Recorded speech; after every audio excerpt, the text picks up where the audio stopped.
વર્ષ 2018ના બિટકોઇન તોડકાંડ અને અપહરણ કેસમાં કોર્ટે પૂર્વ ધારાસભ્ય નલિન કોટડિયા તથા પૂર્વ આઈપીએસ જગદીશ પટેલ, પૂર્વ પીઆઈ અનંત પટેલ સહિત 14ને આજીવન કેદની સજા ફટકારી છે। અમદાવાદની સિટી સેશન્સ કોર્ટની એસીબીની સ્પેશિયલ કોર્ટે આ ચુકાદો આપ્યો છે। પોલીસ અધિકારીઓએ શૈલેષ ભટ્ટનું અપહરણ કરીને 200 બિટકોઇન પડાવી 32 કરોડ ખંડણી માંગી હતી।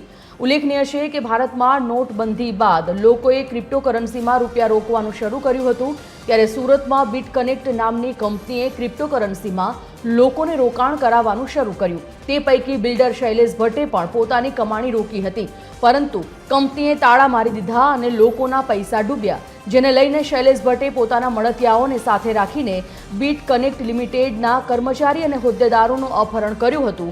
તેમની પાસેથી બિટકોઇન, લાઇટકોઇન તેમજ કરોડો રૂપિયા પડાવ્યા હતા। ત્યારબાદ કેટલાક પોલીસ અધિકારીઓએ શૈલેષ ભટ્ટનું અપહરણ કર્યું હતું।